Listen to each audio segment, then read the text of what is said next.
J'ai vu que j'étais un des rares à avoir connu finalement cette épreuve redoutable de devoir repasser mon permis une deuxième fois et presque une troisième. Parce que vous savez, lorsque vous êtes député et que vous n'avez pas de chauffeur, les points, ça tombe très vite.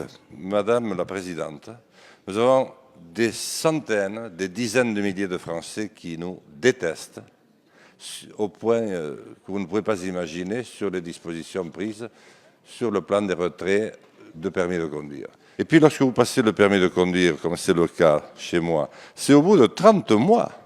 Mais 30 mois, c'est assez long, hein, je peux vous dire. Hein. Quand vous devez prendre l'avion le matin à 4 heures du matin avec un voisin qui vient vous amener, et qui vient vous rechercher, dont la femme vient vous rechercher 3 jours après, à 11h30 du soir, c'est long. Mais pour nos compatriotes, c'est très long aussi. Alors, quand enfin vous avez fait les 30 mois, eh bien, vous n'avez pas forcément à passer la conduite. Mais vous passez des tests psychotechniques. Je peux vous le dire parce que j'ai dû m'y reprendre 3 fois. Le problème, c'est pas que j'étais mauvais.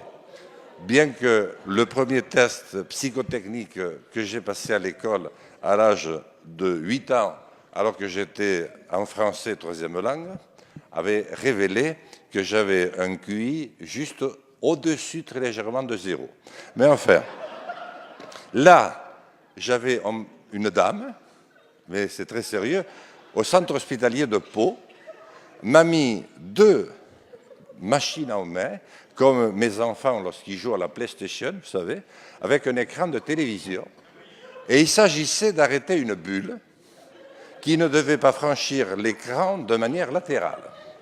Eh bien, j'appuyais sur la manette gauche, sur la manette droite, des fois sur les deux, mais à chaque fois, la balle allait s'écraser ou en haut ou en bas, mais n'allait jamais de bout en bout.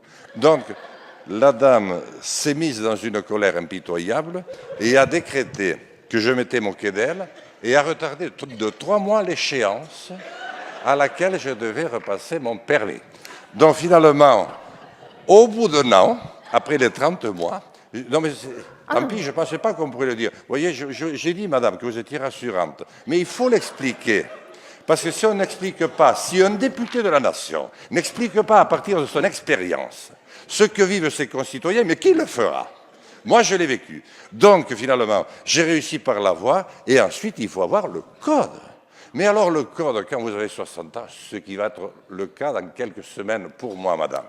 Mais c'est pas facile non plus, il faut beaucoup s'entraîner. Bon, heureusement, il y a un site, je le signale, sur Internet, qui quand même vous donne des leçons profitables. Donc je suis très heureux que nous ayons cette discussion. Bien sûr, je l'ai un petit peu égayé, j'en ai conscience, mais il faut des fois être un petit peu dans l'humour, parce qu'on fait passer des choses qui sont difficiles, mais c'est très lourd, et je suis très heureux que la représentation française se rende compte à quel point le problème est dur et très, très durement vécu. Merci, monsieur le député.